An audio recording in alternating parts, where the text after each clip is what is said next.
What is up, guys, and welcome back.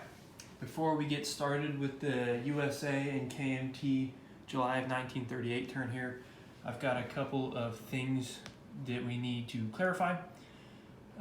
Here in this fight in Szezwan, we actually had one extra militia there. They were role-playing as rocks, so they missed out on the first round of the fight.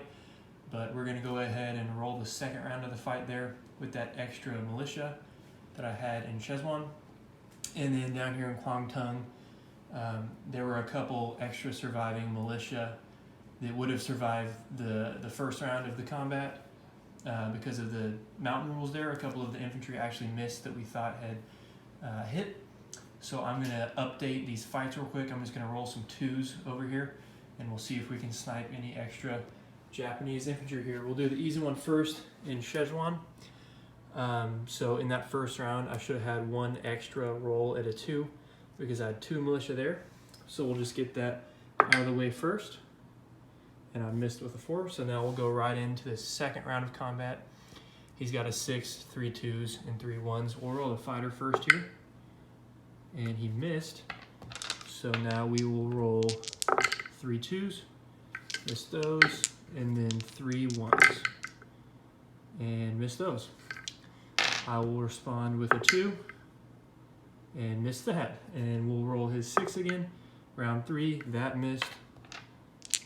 3 2s, those missed, and 3 1s. And those missed. Wow. I will once again respond with a 2 and once again miss. And he will roll his 6 for the 4th round. And there's a hit. So I will do my final defense roll here at a 2. And missed that. Okay, so Szezwan is all done. Nothing has changed. This fighter is, again, back on that light carrier in C-Zone 89. And we've got 4 infantry and artillery and a cavalry in Szezwan. And then one that's a little more complicated, it was the fight in Kwangtung. So I had initially had 5 militia there, and he killed 2 in the first round. I responded with 5 misses, and then in the second round he thought I had 1 militia left, so he only rolled his 2 TAC bombers, which did result in 2 hits.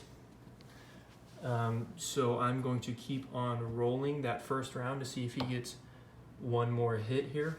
This is all that he brought: 2 TAC bombers, 2 fighters, and then that's going to be 9 infantry at a 1. Because the SNLFs only have the boost on amphibious assaults now. So we will roll his 2 fighters and see if he gets a hit. And he does land a hit here.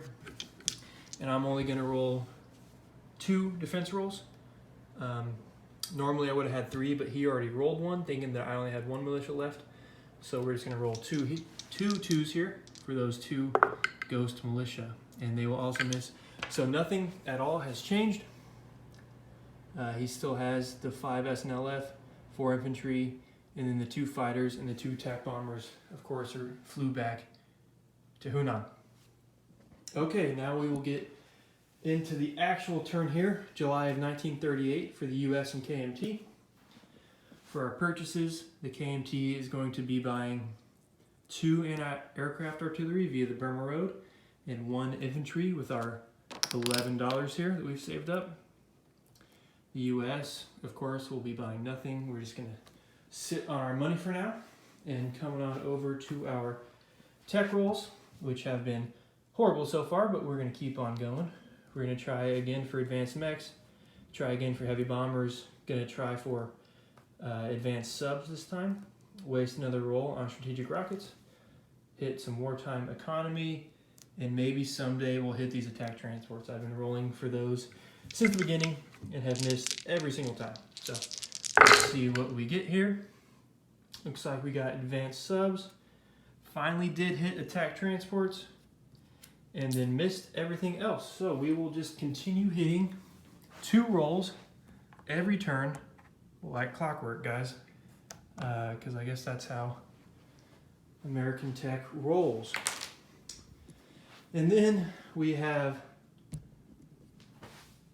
no combat moves and no non-combat moves. Everything is just going to hang out the way it is. We will place our units here. And of course, all of our Chinese units will go into the lone remaining Chinese territory. So now here we have 3 anti-aircraft artillery guns. We have 15 infantry, 2 cavalry, 2 mountain infantry, and 4 militia.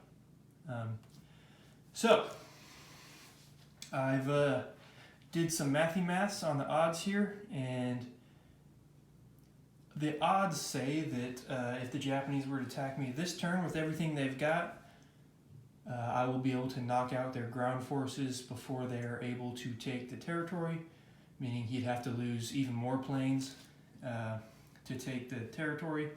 But obviously, in a battle this big and with anti-aircraft artillery in there, it's super swingy. So I'm going to call it a coin flip. If he decides to attack, it's about 50-50, which I think is how most KMT games end up, 50-50 with the Japanese. So that's going well. If he does decide to attack, hopefully we'll knock down some of his planes and make him hurt for it. And welcome to the KMT game, guys. That's about how it goes. So we will collect some income here. The US will get their normal $11 for a total of $44. And the KMT will have 1 for Yunnan and then 1 for the Burma Road being open. All right, guys, and here I'm going to start doing some housekeeping things at the end of these turns. Just, add the neutral stuff. So here, because of January of 1939, the Turkish will be getting 2 extra infantry for a total of, I believe that's 9 there in Istanbul now. And we can move our little marker up, January 39. And check out Handbone's channel for January of 1931, guys. See you later.